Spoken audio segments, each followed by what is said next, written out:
नोरमा group, जो सोचता है वो करता है। आपके अपने सपनों का आशियाना। आज बिना किसी पूर्व सूचना के हम फेसबुक लाइव में हैं। बिना किसी सूचना के ही हम फेसबुक लाइव में हैं।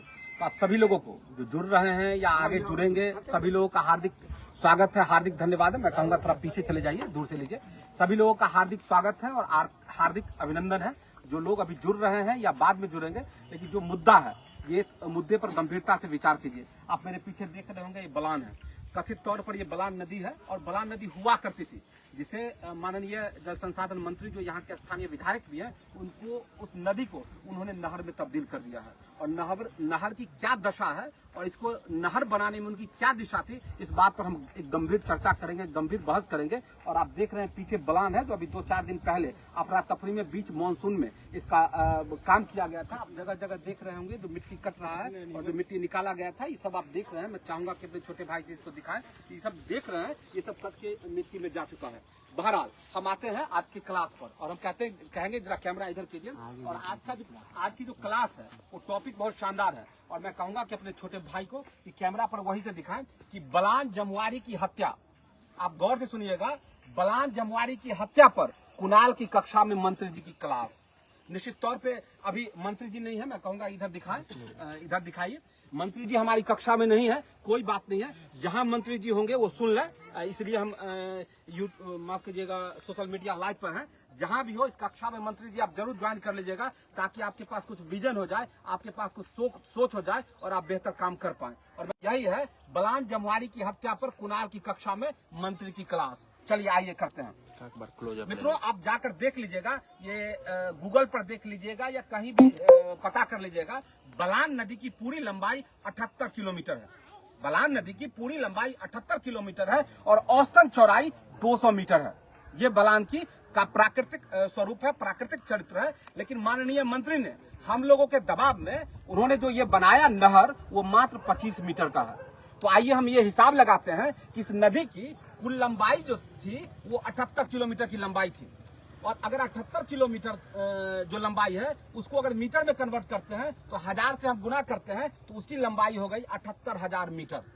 और जो नदी की चौड़ाई थी, स्वाभाविक चौड़ाई 200 मीटर थी, जिसमें 25 मीटर में नदी का नहर का निर्माण हो गया, तो उसको माइनस कर देते हैं तो 175 मीटर चौड़ी नदी की चौड़ाई शेष बच गई है। तो यानी 78,000 किलोमीटर में 175 मीटर जमीन जो है अब खाली हो गया है। अब आप चले आइए हिसाब में, हम 78,000 को फीट में कन्वर्ट कर लेते हैं। यानी मीटर से फीट में कन्वर्ट करने के लिए 3.28 यानी 3.28 से गुणा करना पड़ता है। तो 78,000 को जब 3.28 से हमने गुणा किया तो गुणनफल निकला 2,55,840 यानी 2,55,840 फीट जमीन जो है लंबाई में खाली रह गई। अब आइए चौड़ाई पर जब हम बात करते हैं तो जो शेष 175 मीटर जमीन बची है उसको जब हम फीट में कन्वर्ट करते हैं तो वो हो जाता है 574 फीट। अब आप जानते हैं कि किसी चीज के क्षेत्रफल को निकालने के लिए उसके लंबाई और चौड़ाई से गुणा करना पड़ता है। तो जब हमने क्षेत्रफल निकाला और गुणा किया 2,55,840 को 574 से, तो गुणनफल जो क्षेत्रफल निकला है वो आपके सामने है, ये देख लीजिए, 14,68,52,160 स्क्वायर फीट।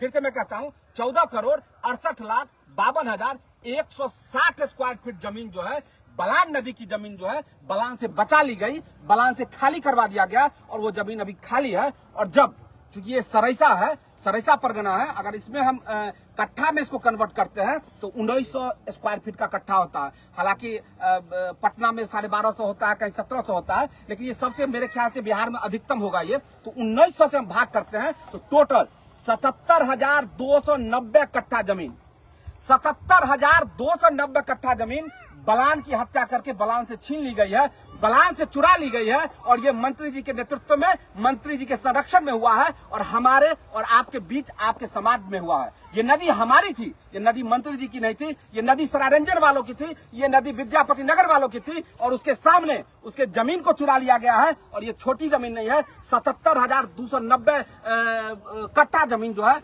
माननीय मंत्री ने सिर्फ बलान में चुराई है। और वो भी बलान के जीवित रहते हुए मंत्री का साहस नहीं था कि बलान की संपत्ति को चुरा लेते। पैक्स को उन्होंने नहर बनवाया और उसके बाद उसकी भूमि 77,290 कट्ठा जमीन, उसकी जमीन को चुरा लिया है। अब मैं माननीय मंत्री से सवाल पूछना चाहता हूं, ये जो 77,290 कट्ठा जमीन है, इसमें क्या आप अनुसूचित जाति या पिछड़ा या अति पिछड़ा या सवर्ण में जो गरीब है उसको आप घर बनाने के लिए जमीन आवंटन करेंगे, या खेती करने के लिए आप उन लोगों को जो भूमिहीन लोग हैं उनको आप इसमें जमीन देंगे, या इस जमीन का आप ठेका करके पैसा राजस्व विभाग में जमा कराएंगे? आखिर आपके लिए इसमें क्या सोच है? क्यों आपने 77,290 कट्ठा जमीन खाली करवा लिया? और मैं आप सभी लोगों को कहना चाहता हूं कि ये जो खाली कराया गया है, ये अब भू माफियाओं का वर्चस्व का लड़ाई शुरू होगा। अब कब्जा करने के लिए जिसके हाथ में वर्चस्व होगा, जिसके हाथ में ताकत होगा, जिस पर मंत्री का संरक्षण होगा, वो जाएगा और उसको जोतेगा, आबाद करेगा। और जब उसकी ताकत कम होगी, समाज में दूसरा व्यक्ति उठेगा और जमीन को कब्जा करेगा और हत्या का दौर चलेगा, लड़ाई झगड़ा होगा। तो सिर्फ अभी जो बलान की हत्या हुई है, सिर्फ बलान की हत्या नहीं हुई है, पूरे सरायरंजन विधानसभा में जो लोगों की समरसता है, जो लोगों का सामंजस्य है, सामाजिक सरोकार है, उसकी हत्या करने का प्रयास माननीय मंत्री ने किया है। और ये हिसाब और किताब क्लियर है। अब सब लोग हिसाब किताब लगा सकते हैं। आप लगा लीजिएगा कि 78 किलोमीटर लंबी और 175 मीटर चौड़ी जो नदी का शेष जमीन बसता है वो कहाँ गया। चलिए अब दूसरा बात करते हैं। हम उतरते हैं बलान में और हम नापेंगे कि मंत्री ने ये 200 मीटर चौड़ी नदी को कैसे 25 मीटर में सीमित किया है। और मैं चाहूंगा कि इंची टेप लेके मैं खुद जाऊंगा और एक मित्र को कहूंगा कि आप भी जाइए और देखिए, आप लोग देखिए कि यहाँ की हकीकत क्या है। आप जाइए और देखिए, मैं नीचे उतर रहा हूँ, यह जानते हुए भी कि ऊपर निकलना कितना मुश्किल होगा। आप यहाँ से ऊपर नहीं निकल सकते हैं। ये माननीय मंत्री का विकास है कि अभी 2 महीने के बाद में छठ पूजा होगा और छठ पूजा कहाँ लोग करने के लिए जाएंगे, कि मंत्री को जवाब देना चाहिए, मंत्री को जवाब देना चाहिए। चलिए अब बात है इधर से, हाँ इधर से, इधर जाइए, दाहिना जाइए,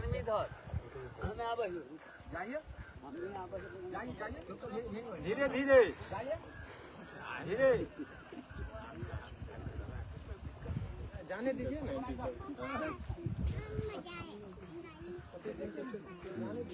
ये हिसाब है, ये हिसाब है, ये पानी है। आगे चल के ये भी पानी कम है।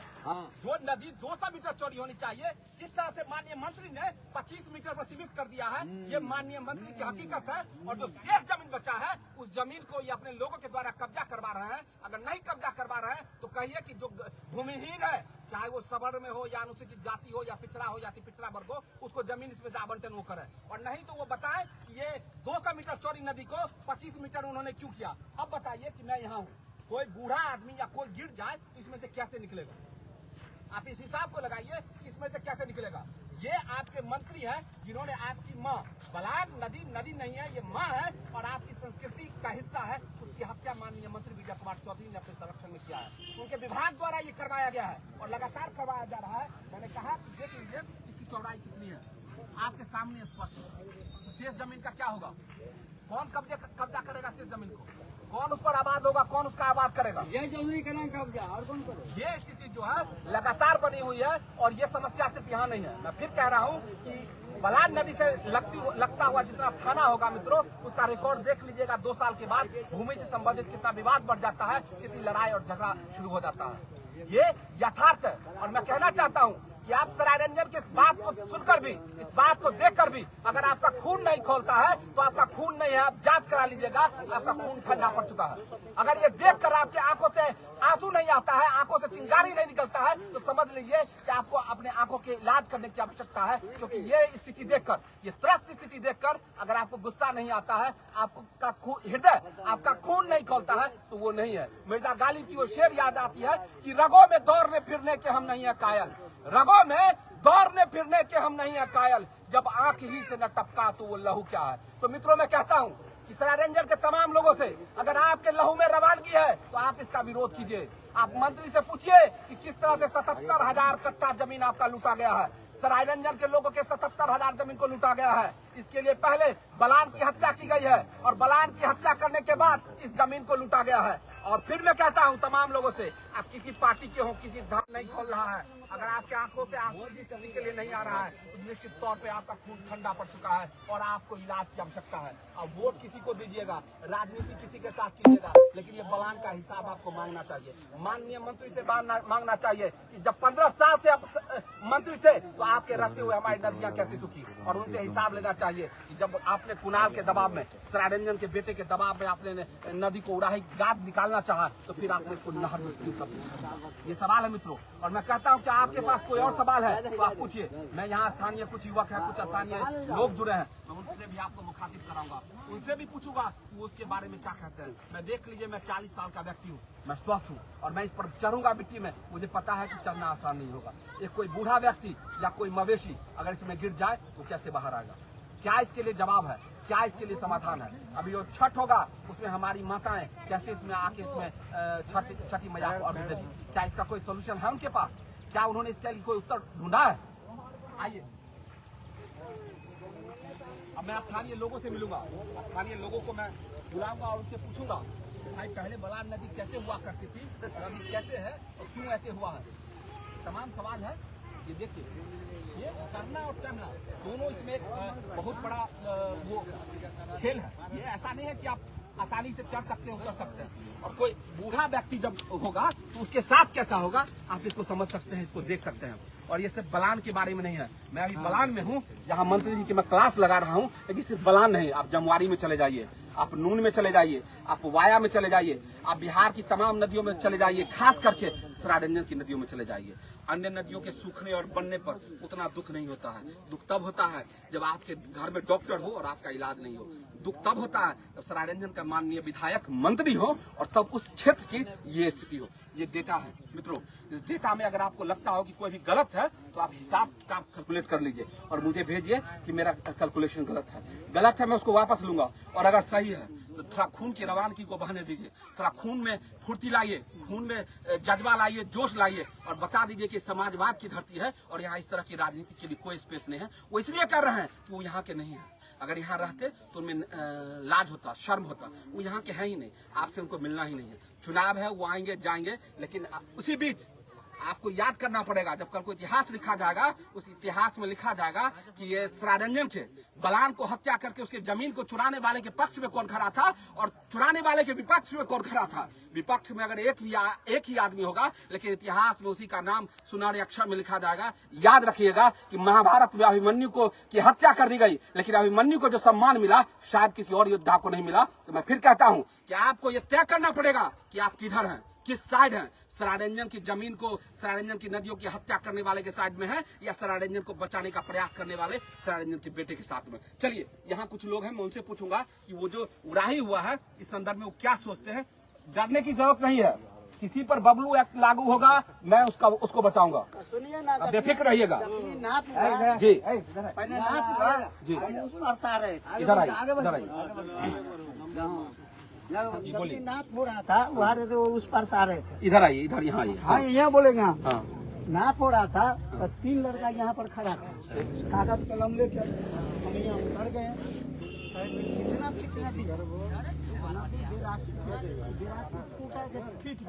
फीट अलग होता है, फुट अलग होता है। हमने 57 वर्ष की उम्र है। बड़ी हमें टीका मेरे पास तो टीका है, हर चीज है। जमीन का नक्शा के कागज कर नदी कहाँ है? ये नदी तो पूरी नदी है। विजय कुमार चौधरी ने कौन पैरवी से कहाँ के पैरवी लगाया, ये इतना उड़ा के चल गए, सीधे उड़ा के चल। हम कहे कि बाबू इस पर तो कम हाल होगा, आज नहीं होगा, समय आने हो गया। कल के बाबा कब गोसाते हैं काय के लिए, गोसाएंगे इतना ही पानी रहता, उड़ा होगा तो इतना ही तो है, इसमें और तो होगा। इतना गहरा किया गया है। हाँ, इसको बताया नहीं हमको ये नहीं बताया कि कितना कराएंगे। सब लड़का तो नहाता है ना, तो इतना पानी था, तो वो बूझ गए कि लड़का के इतना पानी हो रहा है, चुरमुन्नी के इतना पानी हो रहा है। जो लड़का जो घुसा था उसको बुलाइए, ये बात हुआ है। देखिएगा कितना गहराई है। ये विजय कुमार चौधरी की भी नहीं है, क्या कर रहे हैं, ये नदी का नाश कर दिए। मट्टी उधर घर कोई भरिए में रहा है। चलिए कोई हम कुछ गहराई नापने की कोशिश हाँ, गहराई नाप दिए। गहराई क्या है? हाँ, नापिए गहराई। टेप लाओ बुआ। 2-2.5 फीट 2 से 2.5 फीट गहराई है। मिट्टी का उपचारण खाली हुआ है। हाँ तो मिट्टी धर रहा है वहाँ, देखिए जमीन। वो भैया जा तो अपने जा हो भैया। हाँ तो अपने जा जा तू जा जानो हम नदी के बीच में है, जानो आगू साइडों के बीच में, और आप देख सकते हैं कितना ये गहराई है।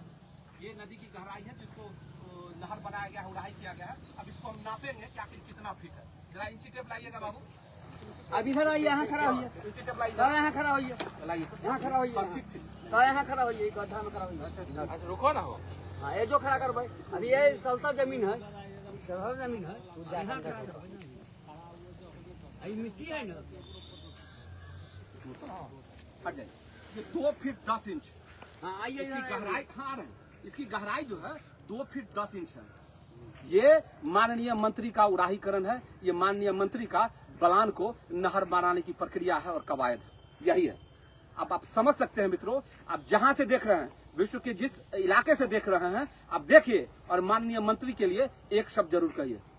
ये वही मंत्री हैं जिन पर सरायरंजन की नदियों की हत्या करके इसके जमीन को भूमाफियाओं को सौंपने और हड़पने का आरोप, ये वही मंत्री है। और आप देखिए यही उन्होंने उड़ाही कराया है। ये 2 फीट 10 इंच, 2 फीट 10 इंच और 25 मीटर चौड़ा, ये भैया, नदी की इधर हकीकत। आइए। एक सेकंड रुक जाइए आप, ये नदी की हकीकत है। और देखिए अभी हम इधर से आएंगे, ये जो मिट्टीकरण हुआ था, ये मिट्टी जो है वो खत्म हो गया। जब पानी उधर से आया ऊपर से धार, देखिए बांध कहाँ चला गया, ये देखिए अब इधर से ही हम आएंगे। अब यहाँ से नापिए, देखिए हाँ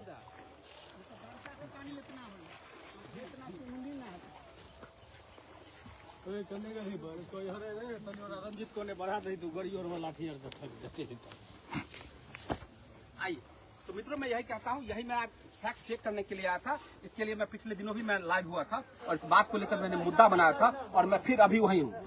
मैं फिर नदी में इसकी जो वास्तविकता हकीकत है वो दिखाने के लिए आया हूँ, क्योंकि माननीय जो है उनके अपने संपोषित जो कुछ दलाल हैं उसके माध्यम से कहते हैं कि नहीं नदी ऐसी नहीं है। मैं खुद गया हूँ, खुद फैक्ट मैंने चेक किया है और सब कुछ कैमरे के सामने है, कुछ भी ऐसा नहीं है। आप भी अपने आसपास चले जाइए और फैक्ट चेक कीजिएगा तो इसी तरह होगा। जैसे ग्रामीण थे, उन्होंने कहा, हालांकि बहुत ग्रामीण नहीं बोलना चाहते हैं क्योंकि सब पर माननीय मंत्री के तानाशाही रवैये का खौफ है, डर है, वो सब पर बबलू एक्ट लगवा देते हैं।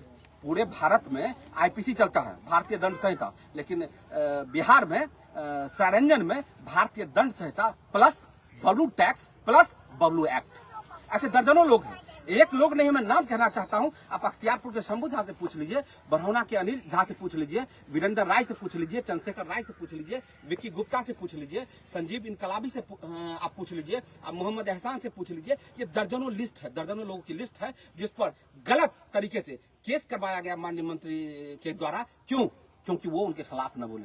पुलिस उनके लिए एक इक्विपमेंट है, पुलिस का वो प्रशासन का इस्तेमाल एक इक्विपमेंट की तरह करते हैं। यही उनका समाजवाद है, यही उनका विकास है। मुझे समझ में नहीं आता है कि माननीय मुख्यमंत्री इस बात को जानते हैं, और जानते हैं तो किस हद तक जानते हैं या नहीं जानते हैं। बहरहाल मित्रों, अगर आपके पास कोई सवाल है तो मैं कहूंगा कि भाई छोटे भाई पढ़िए, और कोई सवाल कह रहे हैं तो पूछिए, मैं उनका उत्तर दे सकूं। हमारे को कोई पूछे को हो जी हाँ हम पूछब। हाँ बोलू, पूछो। ये बताबू वहाँ यहाँ जे विजय चौधरी पर आरोप लगा रही है, किस बात पर लगा रहे हैं आप, पहले ये बताइए हमको। आरोप हम ही लगा रहे हैं, हाँ। जो बलान नदी कनेक्ट हो गया, हो गया, फिनिश कर दीजिए। जी कनेक्ट हो गया, थोड़ा ठंडा हो गया। मैं पहले माफी चाहूंगा, फोन ओवर हीट हो चुका है, किसी समय बंद हो सकता है, तो मैं इसको बंद करूंगा। तो बहुत देर हो गया था, फोन अभी बंद हो गया, हैंग हो गया था। बहरहाल ये है, अगर कोई भी सवाल हो तो आप मुझे कमेंट बॉक्स में दीजिए, मैं इसका जवाब दूंगा, मैं उत्तर दूंगा। जरूर मैं अभी गाड़ी में बैठूंगा, दोबारा कनेक्ट करके मैं जवाब दूंगा। कोई भी सवाल हो कीजिए। क्या हुआ? चल रहा है नहीं चल रहा ठीक है मित्रों, तो यही था, ये कैलकुलेशन था, आपने देख लिया नदी का, उसका लंबाई चौड़ाई देख लिया, उसका यथार्थ देख लिया। अब मैं बंद करता हूँ, कोई भी सवाल हो आप दे दीजिएगा, मैं उसका उत्तर दूंगा। चलिए, जुड़ने के लिए शुक्रिया, धन्यवाद, आभार। आपके सपनों को हमने सजाया है, ई होम्स पैनोरामा को हमने बनाया है। ई होम्स मेरा एक सपना था जिस पे मैं पिछले 4 साल से काम कर रहा था। हमने जो बनाया है वो सबने है माना। ई होम्स पैनोरामा में हो आपका भी आशियाना। और फाइनली हमने 2021 में इस प्रोजेक्ट को लॉन्च किया। बहुत लोग अप्रिशिएट कर रहे हैं कि पूर्णिया जैसे शहर में बिहार के, एक तो बिहार की बात करें उसमें भी पूर्णिया जैसे छोटे जगह में इस तरह का लाइफस्टाइल देना, ये सुन के हम लोगों को बहुत अच्छा लगता है। ई होम्स में हमने कुछ और भी किया है, जैसे हम जिस जगह में रह रहे हैं हमारे फैमिली सिक्योर हो, उनको सिक्योरिटी का ध्यान में रखा है। आपकी सुविधा और सुरक्षा आपके लिए खास है, ये आपका विश्वास है। इसमें आर्टिफिशियल इंटेलिजेंस का 7 लेयर सिक्योरिटी का हमने इस्तेमाल किया है। लस ग्रीन कैंपस को बनाया है, यदि हमारा बाउंड्री वाल है तो वो वर्टिकल गार्डन है। ये जितनी भी फैसिलिटी होता है एक इंटरनेशनल टाउनशिप में ई होम्स है, ये हम लोग विश्वास नहीं कर पा रहे हैं। जो भी हमारे मित्र दोस्त या जो भी हमारे बाहर के बाहर आते हैं तो हम लोगों को बहुत अच्छा सुनने को मिलता है और बहुत अच्छा क्रेडिट मिल रहा है। वो सारा हमने सिर्फ एक बिल्डिंग नहीं बनाया, हमें एक बहुत अच्छा लाइफस्टाइल दिया ई होम्स में, और मेरा एक सपना था जिसको मैं आज फुलफिल होते हुए देख पा रहा हूँ। ये आपका आवास है। ई होम्स पैनोरमा में अब आपका निवास है। E Homes Panorama, luxurious lifestyle redefined. Panorama group, जो सोचता है वो करता है। अगर ये वीडियो पसंद आई और वह बिहार के राजनीति और बिहारियत से सरोकार रखेनी तो सब्सक्राइब बटन दबा के चैनल के सब्सक्राइब कर ली। ओजे एगो घंटी बा, ओकरा बटन दबा देला से कुल सटीक और मारक खबर रुआ मुफ्त में मिल जाई। अगर रुआ पत्रकारिता के हमनी के नया प्रयोग में सहयोग कर चाहतानी तो ज्वाइन बटन दबा दी। पेटीएम नंबर नोट कर ली 9386816700।